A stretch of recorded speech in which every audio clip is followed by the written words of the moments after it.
Hey, what's up YouTube? This is Youthman. In this video, I'm going to walk you step by step on how to connect Emotiva's brand new RMC-1 Pre-Pro to Monoprice's brand new Monolith X11 11-channel amplifier. We're going to be connecting those together today using balanced connections. And we're also going to be connecting a subwoofer using the same balanced connection to JTR's brand new Captivator 2400 XS subwoofer. Now, before we jump into the video, if you're into home theater, audio, and video, hit that subscribe button. Don't forget to hit that bell notification so that you'll be notified when the next video drops. Okay, so here we have on the top the Emotiva RMC-1 Pre-Pro, and down beneath it we have the Monolith 11-channel amplifier.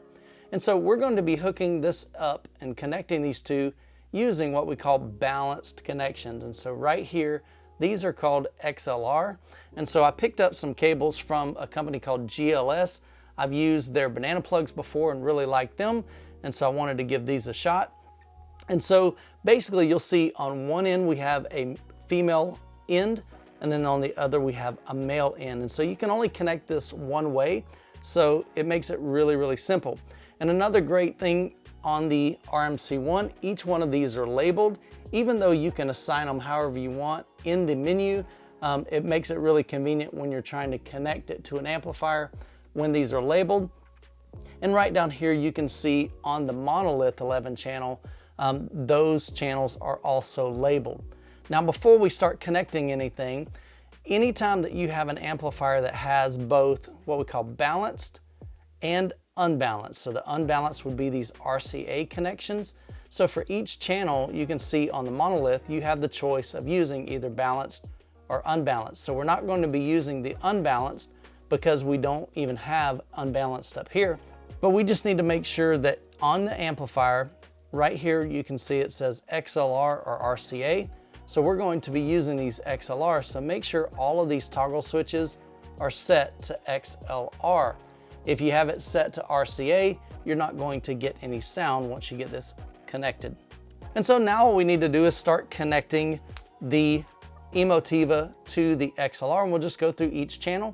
So we'll just take the front right. So we'll take, this is a male end, this is a female end. You just match them up. There's only one way it'll fit. And you push it till you hear a click.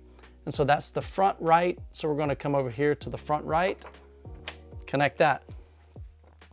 We're going to connect our center channel to the center channel here. We're going to connect our front left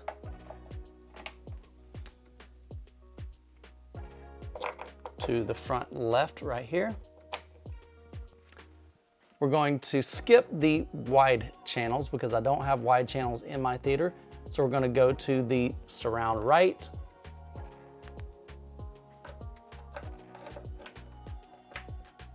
And then over here we can see, right here it says right surround. Then we're going to go to our back right surround.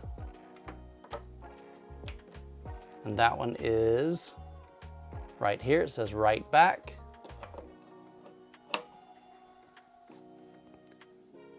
Then we're going to connect our front right height channel.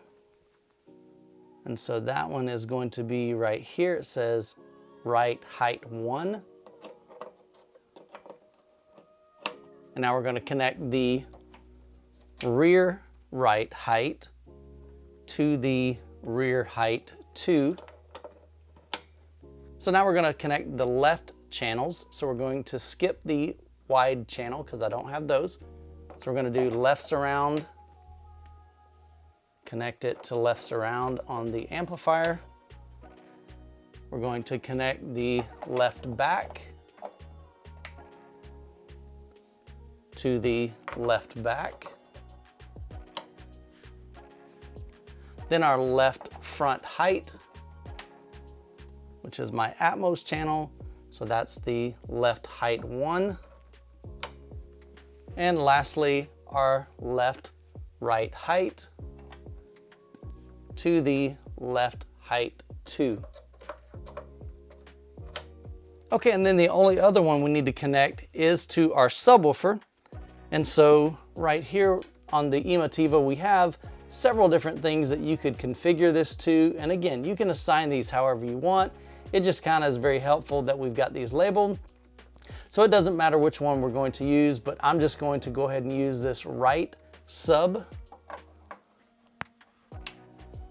And over here on the JTR subwoofer, we're going to connect the XLR input to here. Now you'll also notice right here we have a looping output.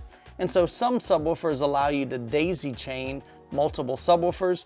So you could come out of the receiver or out of the pre-pro in this case into the first subwoofer, and then we could come out of this one and go into another subwoofer. And so that would allow you to connect two subwoofers using one output on your receiver or on your pre-pro. So now we have all of our connections from the Emotiva going from each channel out into each corresponding channel on the amplifier. Okay, the next step you would need to do, of course, is to connect your speaker wires. Now, since we have 11 channels of amplification, honestly, to take bare wire, you could unscrew each one of these and connect, each one, screw them back in. Honestly, that's a pain in the butt. I have been a big proponent of banana plugs for a long time. Now, these are some from Monster Cable. They're kind of expensive, but they work really, really well. Now, let me just tell you this, banana plugs will not increase or change the quality of sound. These are merely a convenience factor. Instead of having to unscrew and trying to, work your wires in here, which sometimes can be a tight fit, literally the way these work is you simply just push them in, and that is all you have to do. And so I highly recommend, especially if you've got 11 channels of amplification or even 7 or 9, man, get you some banana plugs. They're pretty affordable, especially some of the alternatives to like the Monster Cable. These get really expensive, but you can get some from Sewell, you can get some from GLS. There's a lot of great companies. Monoprice makes them. Just find some that are affordable. I'll post a link down in the description below to some various banana plugs that you can look at for your setup, and it'll just make it a little bit easier so you don't have to go shopping for those. But these are a great, great value. I love using them, especially when I'm connecting and disconnecting amplifiers and receivers. These are super, super helpful to me. So when you're connecting each one of these, you're just going to make sure that they go to the corresponding speaker. And so on the back of these, each one of them are corresponding here. So you've got your right channel would be here, center channel here, left channel here. Now right here, you've got the left surround and the right surround. So down here, it's labeled LS for left surround, RS for right surround. And so you just go down the line, connect those. Then the last thing I want to mention is connecting a 12-volt trigger. So over here on the RMC-1, we have 1, 2, 3, 4 trigger outs. And so basically what we're going to do is we're going to use the included cable. This is just a mono 3.5 millimeter cable, and we're going to connect it from the Emotiva to the Monolith. And right here it says trigger input, so we just plug that in. What this does is whenever you turn on the Emotiva, it's going to send just a really low level input to the amplifier to tell it to turn off. And likewise, whenever we turn off the Emotiva, it will send a signal to the Monolith to tell it to turn off. So I'd highly recommend connecting a 12-volt trigger to your amplifier when you connect the RMC-1.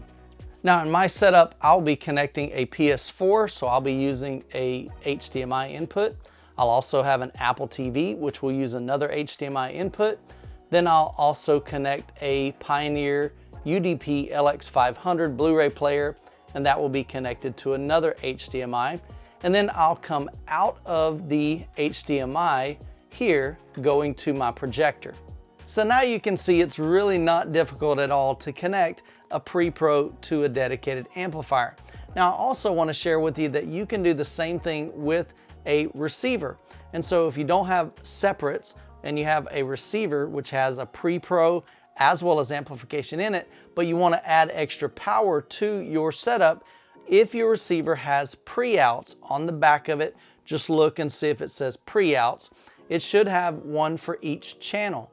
Some of the lower end model receivers do not have pre-outs. They probably will have a pre-out for a subwoofer, but you won't have pre-outs for your main, front and left, your center channel, your surrounds, and your height or Atmos channels.